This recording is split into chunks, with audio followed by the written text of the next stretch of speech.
नमस्कार मेरे प्यारे साथियों, कैसे हो? उम्मीद करता हूं कि आप सभी लोग स्वस्थ होंगे, खुश होंगे, ढेर सारी पढ़ाई का आनंद भी ले रहे होंगे। मैं आपका दोस्त, आपका साथी, आपका गाइड, आपका मित्र अंकित बंसल एक बार फिर से आपका हार्दिक स्वागत, अभिनंदन करता हूं आपके अपने यूट्यूब चैनल रिजल्ट मित्रा वनडे एग्जाम के इस बेहतरीन प्लेटफॉर्म।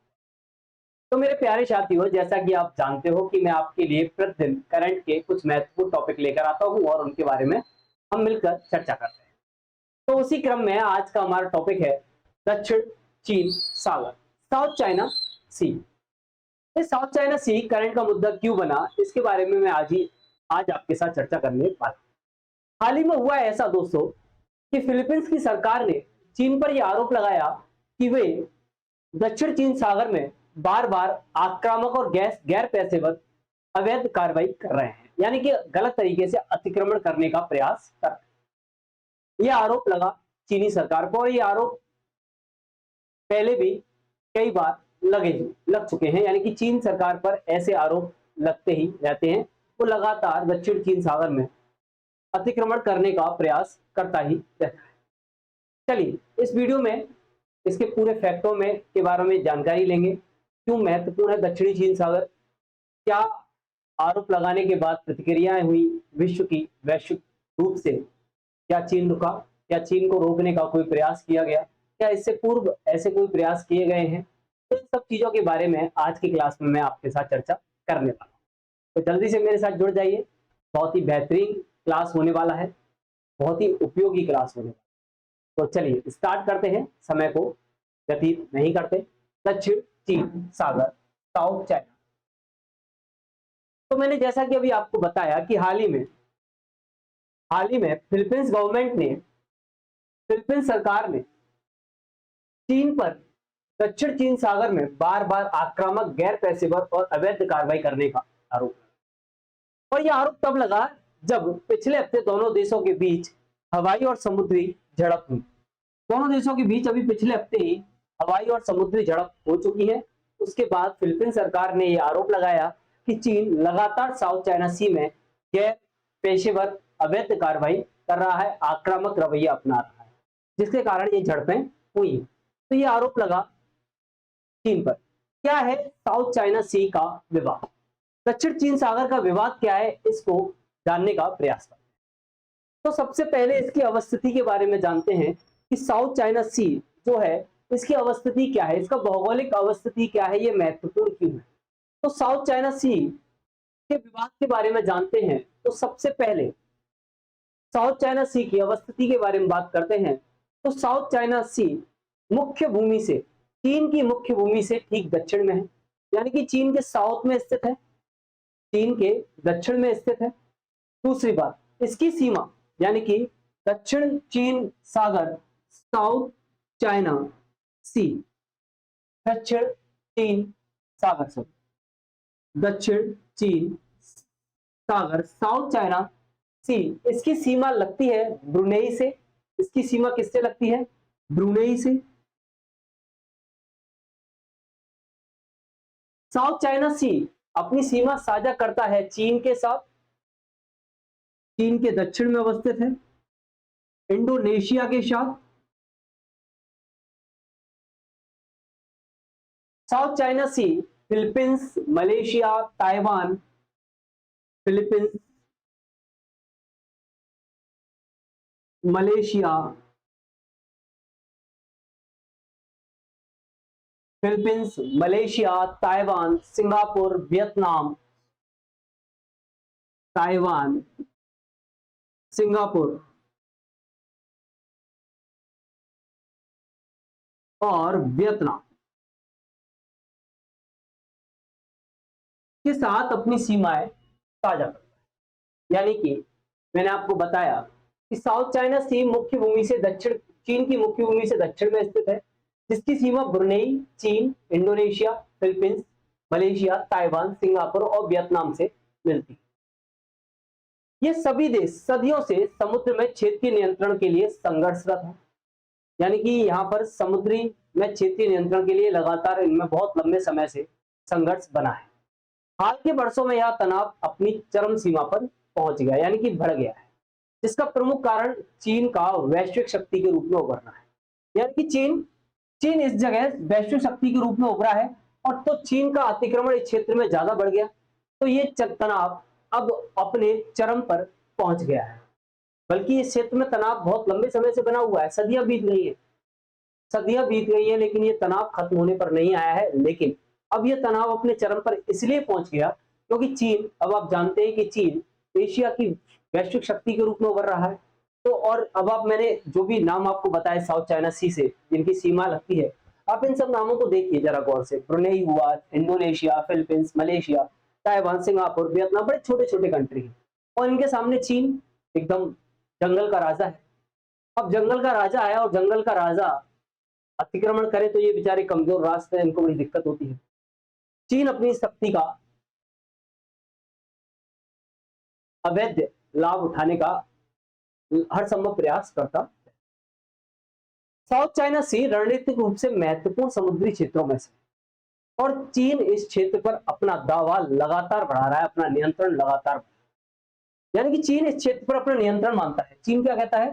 चीन कहता है कि साउथ चाइना सी उसका क्षेत्र है, और इस पर वो लगातार दावा करते हुए क्या कर रहा है? नियंत्रण बढ़ा रहा है, और बड़ा महत्वपूर्ण क्षेत्र है, और इस पर चीन लगातार नियंत्रण बढ़ा रहा है। और पिछले कुछ वर्षों से चीन वैश्विक शक्ति के रूप में उभरा है, तो इसका नियंत्रण और ज्यादा तेजी से बढ़ने लगा है। पिछले कुछ वर्षों से चीन ने अन्य देशों के बिना सहमति के, बिना, यानी कि कोई और देश बिना चीन की सहमति के साउथ चाइना सी में ना तो कोई सैन्य ना कोई आर्थिक अभियान चला सकता है, ऐसा नियम पास कर दिया है। यानी कि चीन कहता है कि अन्य देशों को बिना सहमति के कोई भी सैन्य आर्थिक अभियान साउथ चाइना सी में चलाने से रोका। चीन ने रोक लगा रखी है कि बिना उनकी आज्ञा के, बिना चीन की परमिशन के कोई अन्य देश साउथ चाइना सी में ना तो कोई सैन्य अभियान चला सकता है, ना आर्थिक अभियान चला सकता है। चीन के अनुसार साउथ चाइना सी उसके विशेष आर्थिक क्षेत्र में आता है, EEZ, विशेष आर्थिक क्षेत्र में। अब विशेष आर्थिक क्षेत्र क्या है? विशेष आर्थिक क्षेत्र की परिभाषा है कि किसी भी देश का विशेष आर्थिक क्षेत्र उसके समुद्री बेसलाइन से 200 नॉटिकल मील, यानी कि 370 किलोमीटर तक विस्तृत होती है। 370 किलोमीटर तक की इसमें व्याख्या की गई है कि 370 किलोमीटर तक का क्षेत्र, उस जिस क्षेत्र से उस समुद्र की बेसलाइन लग रही है उससे 370 किलोमीटर तक विशेष आर्थिक क्षेत्र आता है।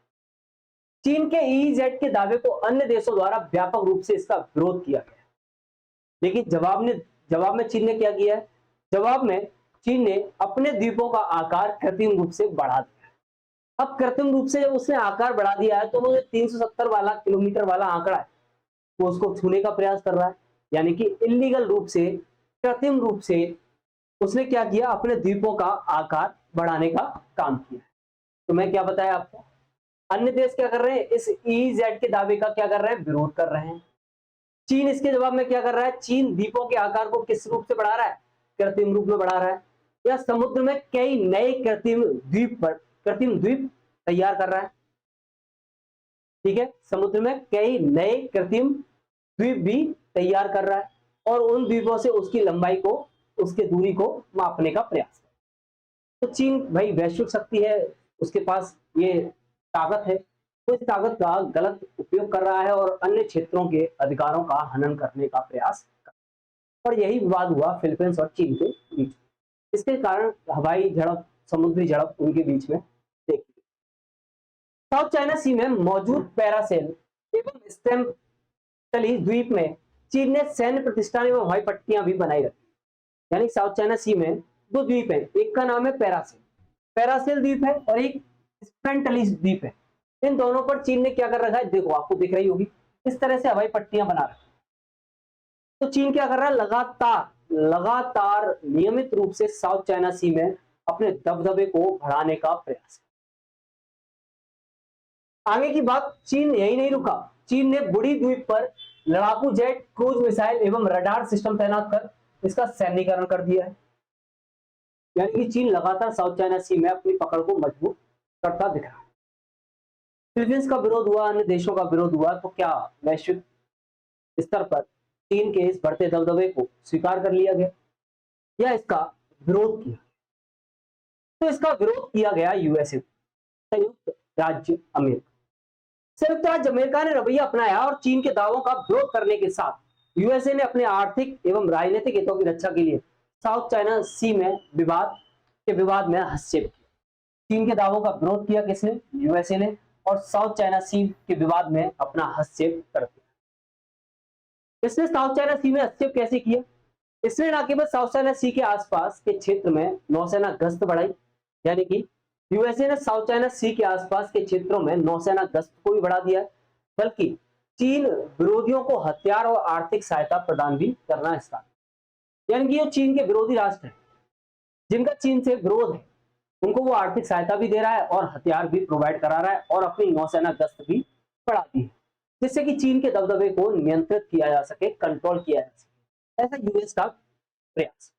यूएस ने और भी काम किए हैं। यूएसए ने हाल ही में अपने विमान वाहक पोत को भी इस क्षेत्र में भेजा है। आपको दिख रहा होगा पिक्चर में, ये विमान वाहक पोत है, इसको इन्होंने इस क्षेत्र में भेजा है। इस पर जवाब देते हुए यूएसए ने कहा कि उनके युद्ध पोतों की मौजूदगी अंतरराष्ट्रीय कानून के मुताबिक है और ये जहाज क्षेत्र में नौवहन मार्गों की सुरक्षा के लिए, यानी कि वो क्या कह रहा है, यूएसए ने अपना विमान पोत इस क्षेत्र में भेजा और कहा कि भैया ये उनके युद्ध पोतों की मौजूदगी, यानी कि जो युद्ध पोत उन्होंने तैनात किए हैं ना, उनकी मौजूदगी जो है ना, वो अंतरराष्ट्रीय कानून के मुताबिक है और ये जहाज नौवहन मार्गों की रक्षा कर रहे हैं और इसका उद्देश्य कुछ और नहीं है। यूएसए बहुत स्पष्ट भाषा में ये बात कह चुका है कि साउथ चाइना सी में चीन का जो रवैया है वो अंतरराष्ट्रीय कानूनों के मुताबिक नहीं, यानी कि यूएसए मानता है कि साउथ चाइना सी में चीन क्या कर रही है, चीन अतिक्रमण कर रहा है। यूएसए मानता है कि साउथ चाइना सी में चीन का जो रवैया है वो अंतरराष्ट्रीय कानूनों को ना मानने वाला है और आप अगर अंतरराष्ट्रीय कानूनों को नहीं मानेंगे तो हम आपका विरोध करेंगे, ऐसा यूएस का मानना है। और वह अपने सहयोगी फिलीपींस के साथ खड़ा, यानी कि यूएस ने बहुत साफ शब्दों में इस बात को कहा कि वो अपने सहयोगी फिलीपींस के साथ खड़ा हुआ है और जो चाइना कर रहा है साउथ चाइना सी में वो अंतरराष्ट्रीय कानून के मुताबिक नहीं है, गैर कानूनी। यूएसए ने साउथ चाइना सी के कई देशों जैसे फिलीपींस, वियतनाम, सिंगापुर, ताइवान के साथ सुरक्षा गठबंधन किए हैं, यानी कि उसने जो साउथ चाइना सी की सीमा लग रही है जिन देशों के साथ, फिलीपींस, वियतनाम, सिंगापुर, ताइवान, इनके साथ सुरक्षा गठबंधन की। ऐसे में साउथ चाइना सी में कोई भी विवाद उनके हितों को प्रभावित करेगा तो यूएसए उनके विरोध में आगे खड़ा है, यानी कि उसने कहा कि ऐसे में साउथ चाइना सी का कोई भी विवाद उनके हितों को प्रभावित करेगा तो यूएसए अपने मित्र राष्ट्रों के साथ खड़ा। यूएसए ने जिनके साथ सुरक्षा गठबंधन किया है, जिनको सुरक्षित करने का वादा किया है, उनके साथ यूएसए खड़ा है। तो यूएसए का रवैया चीन के खिलाफ, चीन को नियंत्रित कर देना चाहता है संयुक्त राज्य अमेरिका। चीन के बारे में संयुक्त राज्य अमेरिका का बहुत स्पष्ट भाषा में कहना है कि चीन अंतरराष्ट्रीय कानूनों को नहीं मानना है, कृत्रिम द्वीप तैयार करके वो गलत तरीके से अपनी सीमाओं का विस्तार कर रहा है, जो अन्य देशों की सीमाओं का उल्लंघन कर, और इसके लिए उसने समझौते भी किए, गठबंधन किए, सुरक्षा गठबंधन, और उस गठबंधन के तहत ये स्पष्ट भाषा में संदेश दिया है कि अगर इनके हितों का टकराव हुआ तो यूएसए इनके हितों की सुरक्षा के लिए तत्पर रहेगा, अगली पंक्ति में खड़ा रहेगा, ऐसा यूएसए का कहना है। साउथ चाइना सी इतना महत्वपूर्ण क्यों हो गया, जिसमें संयुक्त राज्य अमेरिका भी इंटरेस्टेड हो रहा है? क्या संयुक्त राज्य अमेरिका का उद्देश्य इन राष्ट्रों की ही सुरक्षा करना है या उसके कुछ निजी हित भी इससे प्रभावित है, इससे जुड़े हुए हैं? क्योंकि अमेरिका का इतिहास बताता है कि अमेरिका नेशन फर्स्ट की राजनीति करता है। अमेरिका की डिप्लोमेसी बताती है कि अमेरिका के लिए अमेरिका ही फर्स्ट है, किसी अन्य राष्ट्र के हित उसके लिए इतने महत्व नहीं रखते। अगर उसका खुद का हित है तो अमेरिका का इंटरफेयर है, अन्यथा में नहीं। तो साउथ चाइना सी में अमेरिका का इंटरफेयर क्यों? साउथ चाइना सी से सीमा साझा करने वाले राष्ट्रों के साथ सुरक्षा गठबंधन क्यों इतना महत्वपूर्ण क्यों है? साउथ चाइना सी तो बड़ा ही महत्वपूर्ण, भौगोलिक दृष्टि से, सामरिक दृष्टि से, कूटनीतिक दृष्टि से, आर्थिक दृष्टि से, हर दृष्टि से बड़ा ही महत्वपूर्ण क्षेत्र है साउथ चाइना सी। हम लोग जानते हैं कि अब शक्ति का केंद्र एशिया की तरफ मूव कर रहा है, एशिया की तरफ स्थापित हो रहा है। और जब शक्ति एशिया की तरफ स्थापित होगा तो साउथ चाइना सी बहुत ही बड़ी भूमिका निर्वाह करेगा, इसलिए यूएसए का इंटरेस्ट एशिया की तरफ अधिक। चलिए बताते हैं साउथ चाइना सी का महत्व क्या है। United state energy information, United state energy information एक एजेंसी है, और ये एजेंसी बताती है कि साउथ चाइना सी में 11 बिलियन बैरल तेल, 11 बिलियन बैरल तेल, कितना 11 बिलियन बैरल। और एक बैरल में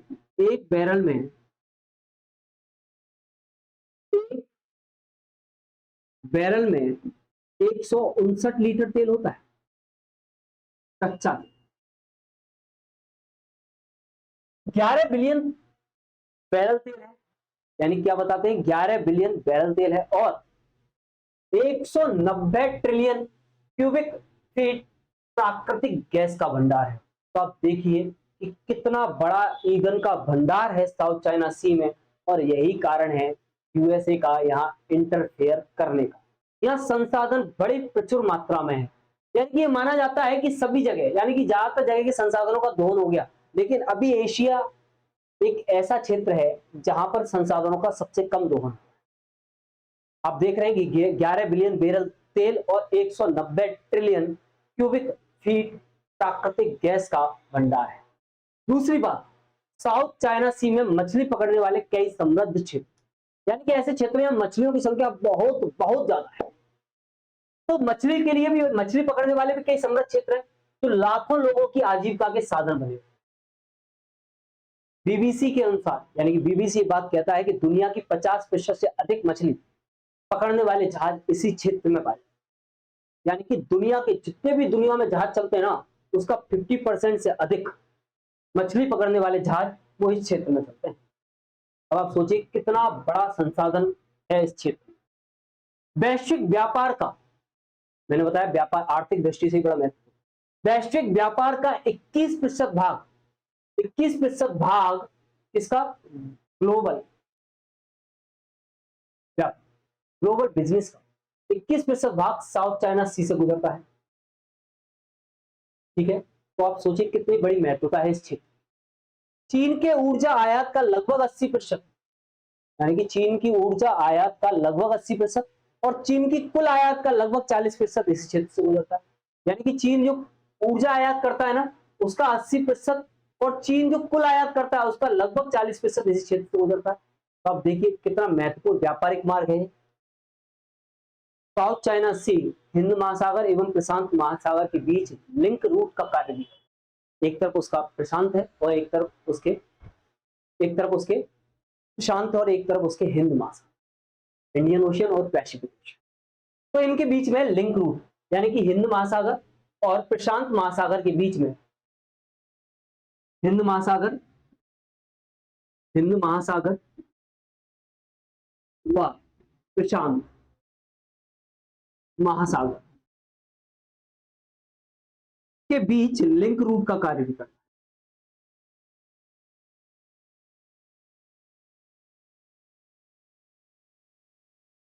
है। लिंक रूट का कार्य भी करता है। अब आप सोचिए कि पैसिफिक और इंडियन ओशियन के साथ लिंक का माध्यम है साउथ चाइना सी, तो सोचिए आर्थिक रूप से सामरिक दृष्टि से ये कितना महत्वपूर्ण, इसीलिए आर्थिक के साथ साथ सामरिक दृष्टि से भी बड़ा ही महत्वपूर्ण क्षेत्र। तो इसीलिए यूएस का इसमें इंटरेस्ट और इसीलिए लगातार चाइना इस क्षेत्र में इंटरफेयर कर रहा है। आगे की बात करते हैं। आगे की, इस क्षेत्र में 9 डैश लाइन बनाए। 9 डैश लाइन आपको दिख रही होंगी, डैश लाइन है, ये डैश लाइन, ये डैश लाइन है, 3 4 5 6 7 8 9।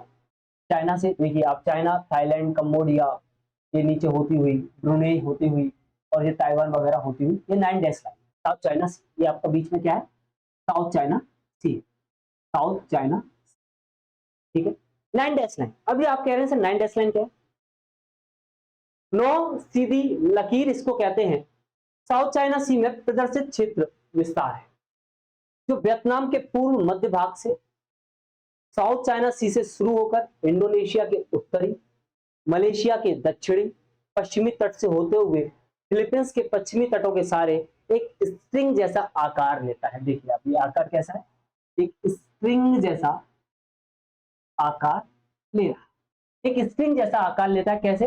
ये सीधी लकीरें कैसे आकार लेती हैं आप देखिए। वियतनाम के पूर्व मध्य भाग, साउथ चाइना सी से शुरू होकर वियतनाम के पूर्व मध्य भाग से साउथ चाइना सी से स्टार्ट हो रहा है, इंडोनेशिया के उत्तर में, इंडोनेशिया के उत्तर में, मलेशिया के दक्षिण में, मलेशिया के दक्षिण में, ठीक है, सॉरी दक्षिण पश्चिम में, मलेशिया के दक्षिण पश्चिम में, तट से होते हुए फिलीपींस के पश्चिमी तट, फिलीपींस के पश्चिमी तट के सारे एक स्ट्रिंग जैसा आकार ले लेता है। इस प्रकार से यह साउथ चाइना सी के चीन नियंत्रित दावों वाले क्षेत्र की विस्तारित सीमा का प्रतिनिधित्व करता है। यानी कि चीन ने 9 डैश लाइन बताई और कहा कि ये भाई हमारा विस्तारित सीमा क्षेत्र, यहाँ तक हमारी सीमाएं लगती हैं। आप देखिए कि ये चीन ने तो पूरा साउथ चाइना सी कब्जा लिया, चीन ने तो 9 डैश लाइनों के माध्यम से पूरा साउथ चाइना सी ही कब्जा लिया। इसमें बचा ही क्या, फिलीपींस के बॉर्डर पहुंच गया, सबके बॉर्डर पे ही पहुंच गए। उन्होंने कहा आपका यहाँ कुछ नहीं है, जो भी है वो हमारा। चीन क्या कह रहा है, साउथ चाइना सी में चीन के नियंत्रित दावे वाले क्षेत्र की विस्तारित सीमा का प्रतिनिधित्व कौन कर रहा है, 9 डैश लाइन। 9 डैश लाइन क्या कर रही है, 9 डैश लाइन क्या कर रही है, 9 डैश लाइन का मतलब क्या है, 9 डैश लाइन क्या कर रही है, 9 डैश लाइन चीनी नियंत्रित दावे वाले क्षेत्र को दिखा रही है। यूं कहूं, साउथ चाइना सी में चीनी नियंत्रित दावे वाला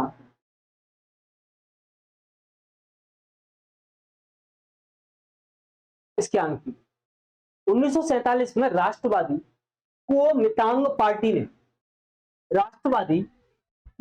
पार्टी ने एनडीएल के साथ एक मानचित्र जारी किया था जो चीन के दावे वाले जल एवं द्वीपों का सीमांकन करता है। ठीक है, एक मानचित्र जारी किया गया कुओमिंतांग पार्टी के द्वारा, जिसने ये बताया कि चीन के दावे वाले जल और द्वीपों का उसने सीमांकन किया कि यहाँ तक की सीमाएं चीन के साथ।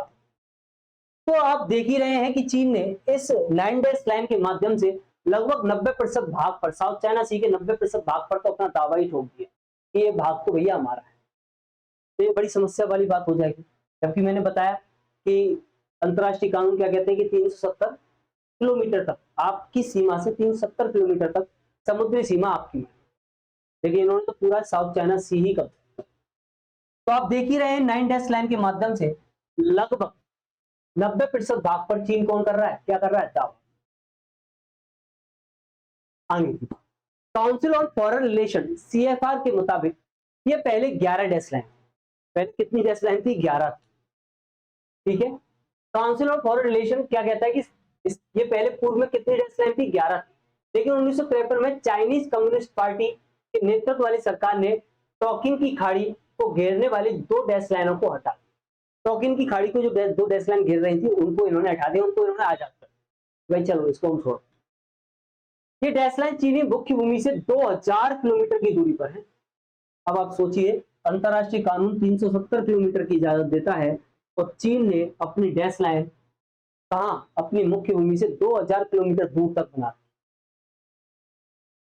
और चीन से 2000 किलोमीटर दूर, लेकिन मलेशिया, फिलीपींस, वियतनाम से कुछ 100 किलोमीटर की दूरी। यानी कि ये तो वियतनाम फिलीपींस मलेशिया के घर में आ गए, तो वहां जाकर कह रहे हैं कि ये हमारा क्षेत्र। ये तो गलत है, आपराधिक स्वभाव, ये अतिक्रमण करने का स्वभाव। एनडीएल का निर्धारण, भाई मैंने आपको एनडीएल के बारे में बात की थी, मैंने आपको बताया 1947 में एनडीएल के साथ एक मानचित्र जारी। तो कैसे होता है एनडीएल का निर्धारण, इन रेखाओं का सीमांकन एवं एससीएस के यानी कि साउथ चाइना सी के द्वीपों पर दावा चीन के ऐतिहासिक समुद्री अधिकारों पर आधारित, यानी कि जो इतिहास में चीन के समुद्र पर अधिकार रहे हैं ना, उस पर ये एनडीएल का इन्होंने निर्धारण किया है। इन रेखाओं का सीमांकन साउथ चाइना सी के द्वीपों पर दावा चीन के ऐतिहासिक समुद्री अधिकारों पर आधारित, यानी कि इसको समझिए क्या है, चीन ने कभी भी इन रेखाओं का स्पष्ट निर्देशांक यानी कि अक्षांशीय और देशांतरीय विस्तार नहीं बताया। एवं ये सभी लाइन संयुक्त राष्ट्र के समुद्री कानूनों संधि UNCLOS, इसके बारे में अनक्लॉज के बारे में भी मैं आपके साथ बात करूंगा कि सीमा से कई किलोमीटर आगे तक फैली हुई है। यानी कि चीन ने पहली बात तो इन रेखाओं का ना तो कोई अक्षांशीय और देशांतरीय विस्तार बताया।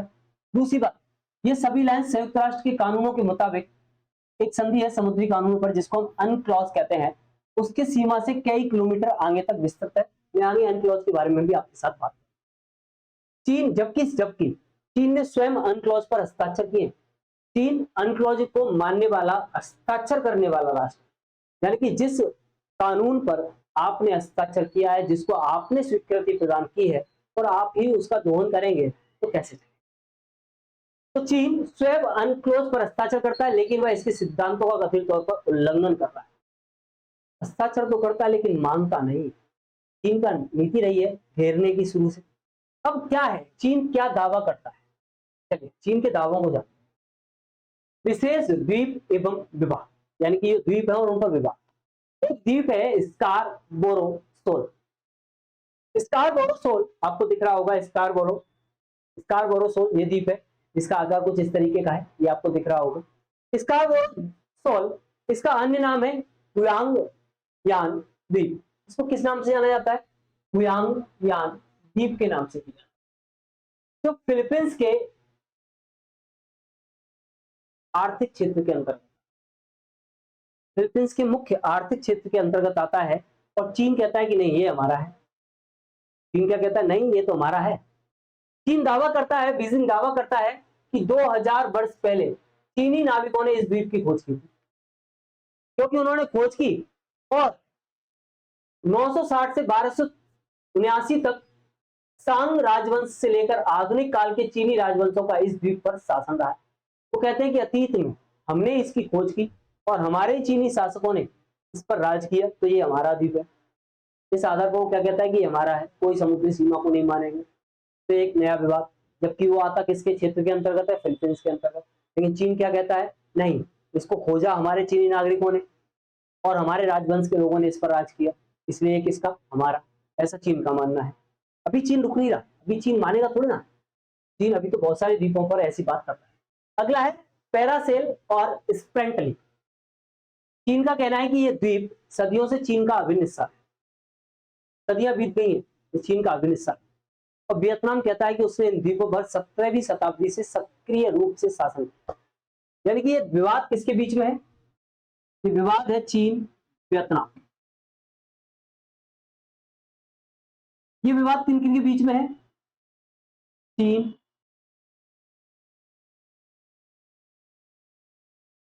फिलीपींस के बीच। चीन कहता है कि ये द्वीप सदियों से चीन का अभिन्न हिस्सा। वियतनाम कहता है कि इन द्वीपों पर 17वीं शताब्दी से इनका सक्रिय शासन। इन द्वीप समूहों पर, कई द्वीपों पर ब्रुनेई, ताइवान, मलेशिया एवं फिलीपींस भी दावा करते। यानी कि ये द्वीपों का समूह है और इस पर कई सारे देश, ब्रुनेई, ताइवान, मलेशिया और फिलीपींस भी अपना अपना दावा करते। ब्रुनेई, ताइवान, मलेशिया एवं फिलीपींस भी दावा करते। यानी कि इनके ऊपर केवल ये चीन और वियतनाम का विवाद नहीं है, मुख्य रूप से चीन और वियतनाम का विवाद है, लेकिन इस पर दावा तो ब्रुनेई भी करता है, ताइवान भी करता है, मलेशिया भी करता है और फिलीपींस भी करता है। आगे की आगे की जो स्कारबोरा सोल विवाद है, ये स्कारबोरा सोल विवाद, इसको फिलीपींस के द्वारा अंतरराष्ट्रीय न्यायाधिकरण में ले जाएगा। फिलीपींस ने इस विवाद को अंतरराष्ट्रीय न्यायाधिकरण के सामने रख दिया और न्यायाधिकरण के सामने जब रखा तो न्यायाधिकरण ने क्या, देखिए स्कारबोरा सोल विवाद पर फिलीपींस द्वारा चीन को जब अंतरराष्ट्रीय न्यायाधिकरण में ले जाया गया तो न्यायाधिकरण ने एक तरह से 9 डैश लाइन को खारिज किया। ये कोई डैश लाइन नहीं है, यहां तक कि आपकी कोई सीमा नहीं लगती। और चीन पर अंतरराष्ट्रीय कानून तोड़ने के आरोप थे, कहते हुए कि चीन अंतरराष्ट्रीय कानूनों को तोड़। लेकिन मजेदार बात बताऊं मैं आपको, एकदम मजेदार। आप कहोगे सर क्या मजाक चल रहा है, ये न्यायाधिकरण भी है लेकिन न्याय नहीं मिल पा रहा। मजेदार बात दोस्तों ये है यार कि न्याय देने वाली संस्था, लागू कराने वाला कोई नहीं है। यानी कि न्यायाधिकरण का निर्णय तो बाध्यकारी प्रवृत्ति का था, लेकिन प्रवर्तन तंत्र नहीं था कि इसको लागू कैसे कराएं। तो बड़े झालमेल है, गोलमाल है सब। न्याय देने वाली संस्था तो है, न्याय तो मिलेगा, लेकिन न्याय वास्तविक रूप से मिल पाएगा इसकी कोई गारंटी नहीं है। तो फिलीपींस को न्याय तो मिला, यानी कि न्यायाधिकरण ने कहा कि 9 डैश लाइन गलत, चीन पर आरोप तय हुए, बिल्कुल स्वीकार करते हैं कि चीन इन नियमों को तोड़ रहा है और इसको तत्काल प्रभाव से 9 डैश लाइन से पीछे ढकेला जाए और अंतरराष्ट्रीय कानूनों को लागू किया जाए। भैया बन गया। न्याय निर्णय किसका था? बाध्यकारी प्रवृत्ति का था। लेकिन प्रवर्तनकारी कोई एनफोर्समेंट बड़ी तो थी नहीं, प्रवर्तनकारी संस्था तो थी नहीं होने के कारण कुछ विशेष हुआ ही नहीं। जब कोई प्रवर्तन कराने वाला था ही नहीं तो कोई लाभ इस निर्णय का नहीं, फिलीपींस को कोई लाभ। चीन ने कह दिया कि देखो भाई हम इस फैसले का विरोध कर रहे हैं क्योंकि न्यायाधिकरण के पास कोई अधिकार क्षेत्र नहीं है, न्यायाधिकरण के पास कोई प्रवर्तन करने वाली संस्था नहीं और हम इस बात को नहीं। साउथ चाइना सी वास्तव में पश्चिम प्रशांत महासागर का हिस्सा है। साउथ चाइना सी वास्तव में किसका हिस्सा है? पश्चिमी प्रशांत महासागर, यानी कि प्रशांत महासागर के पश्चिम में पड़ता है और उसका ही हिस्सा है साउथ चाइना सी। तो देखिए कितना मजेदार हुआ, फैसला भी हुआ लेकिन वो फैसला लागू ही नहीं हुआ क्योंकि लागू कराने वाला तो कोई आगे था। साउथ चाइना सी पूर्वी चीन सागर से ताइवान जल संधि एवं लुजोन जल संधि द्वारा फिलीपींस सागर से जुड़ा है। अब बात करता हूं मैं आपके साथ थोड़ी सी ताइवान जल संधि। मैंने क्या बताया कि साउथ चाइना सी पूर्वी चीन सागर से ताइवान जल संधि एवं लुजोन जल संधि द्वारा फिलीपींस सागर से जुड़ा है। अब बात आती है कि ताइवान जल संधि क्या है।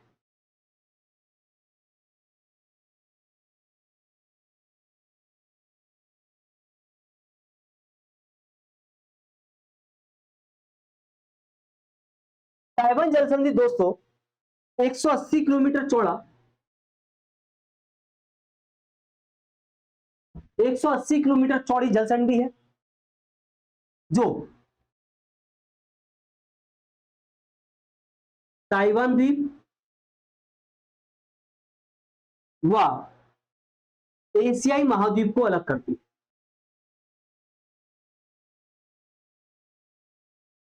एशियाई महाद्वीप को क्या करती है? अलग।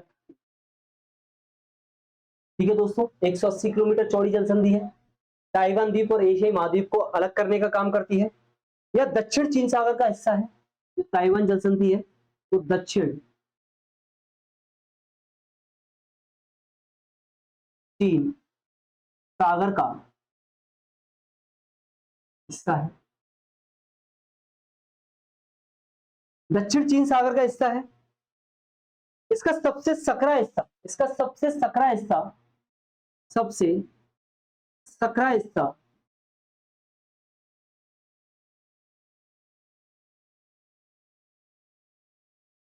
130 किलोमीटर का है, यानी कि 180 किलोमीटर चौड़ी जल संधि है लेकिन इसका सबसे सकरा हिस्सा कितने का है? 130 किलोमीटर का है।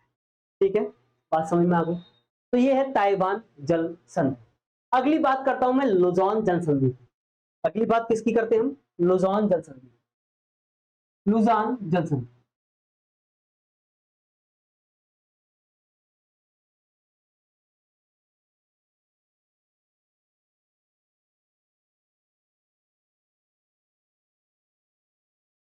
तो मेरे प्यारे साथियों, लुजान जल संधि जो है वो चीन, ताइवान और फिलीपींस के लुजोन द्वीप के मध्य स्थित है। कहां पर स्थित है? चीन, ताइवान, फिलीपींस के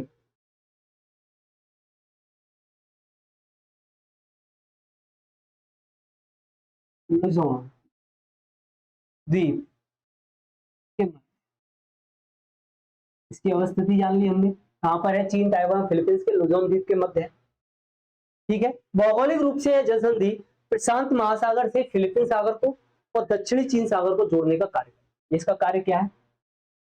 इसका कार्य क्या है? ये क्यों महत्वपूर्ण है? ये प्रशांत महासागर से, प्रशांत महासागर से दक्षिणी चीन सागर और फिलीपींस सागर, दक्षिणी चीन सागर व फिलीपीन सागर को क्या करती है, जोड़ती है। दक्षिणी चीन सागर और फिलीपीन सागर को जोड़ने का कार्य करती है। ठीक है, तो बड़ी महत्वपूर्ण जल संधि है, बात समझ में आई। तो साउथ चाइना सी पूर्वी चीन सागर से ताइवान जल संधि एवं लुजोन जल संधि द्वारा फिलीपीन सागर से जुड़ा हुआ है। कैसे जुड़ा हुआ है ये मैंने आपको बताया। ठीक है, आगे की बात, council on foreign relation CFR,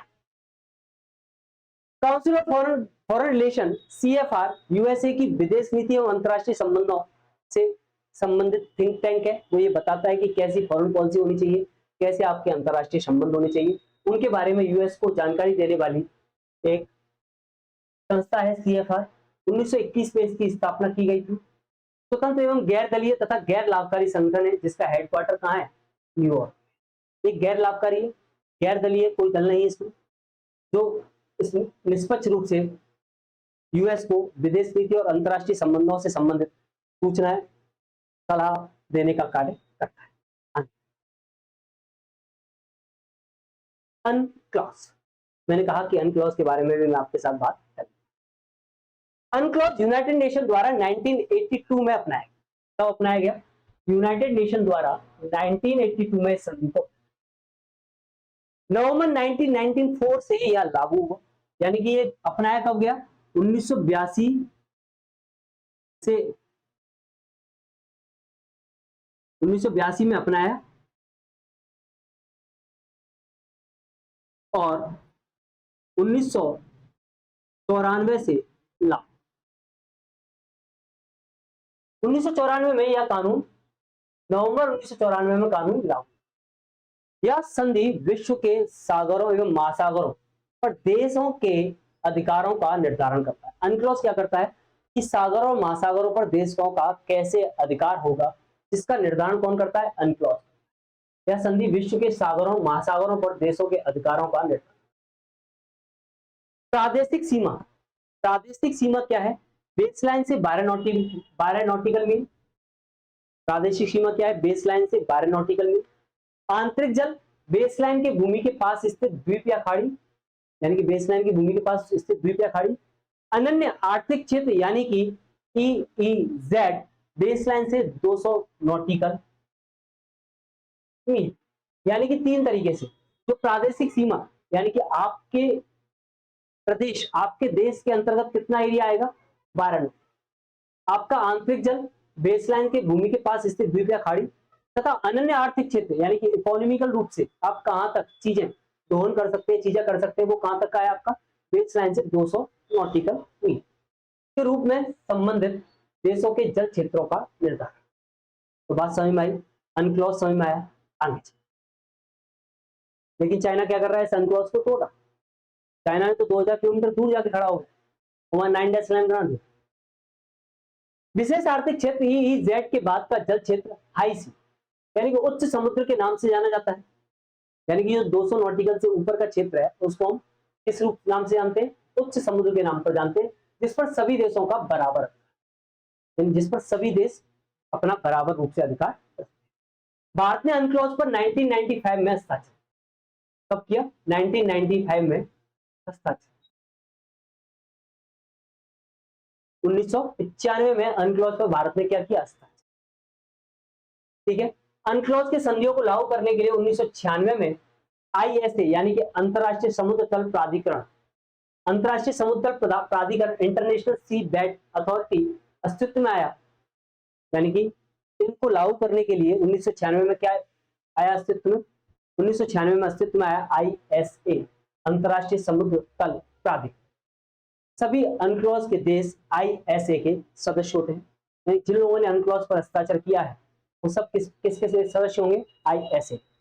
वर्तमान में अनक्लॉज के सदस्य 169 है। अनक्लॉज में कितने सदस्य हैं, 169, जिसमें 168 देश हैं और एक यूरोपियन संघ है। ISA का हेडक्वार्टर किंगस्टन जमैका में। कहां पर इसका हेडक्वार्टर, किंगस्टन जमैका। ठीक है, तो ये थी आपकी समुद्री सीमाओं से जुड़ी महत्वपूर्ण जानकारी।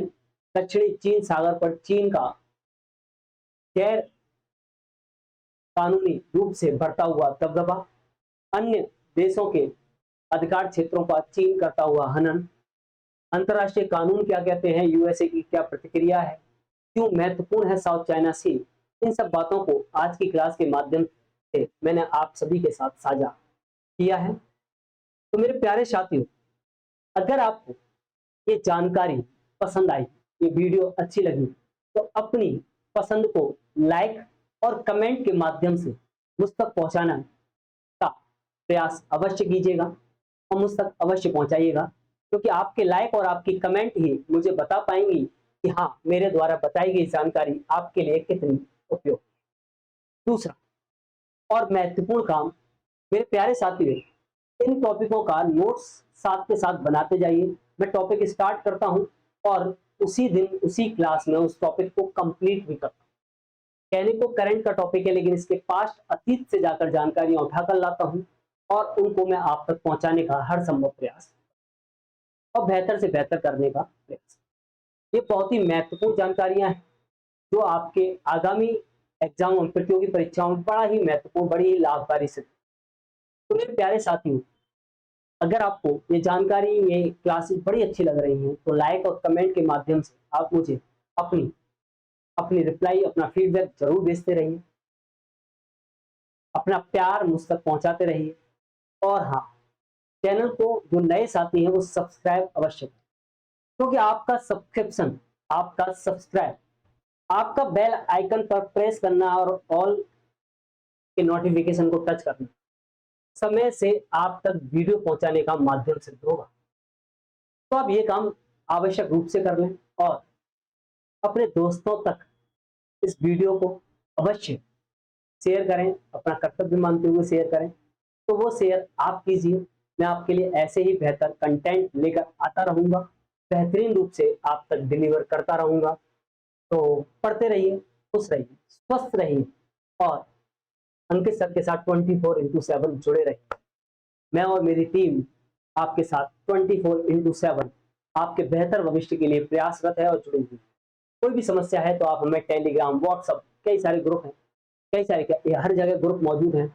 आपके पास कॉन्टैक्ट नंबर भी है, हर चीज है जो आपको टीम के contact number, Telegram, WhatsApp group दे रखे हैं। आप उनके माध्यम से अपनी बात हम तक पहुंचाने का कार्य कर सकते हैं। बस हमारा उद्देश्य है कि पढ़ेगा इंडिया तभी तो बढ़ेगा इंडिया। तो थैंक यू, धन्यवाद, जय हिंद।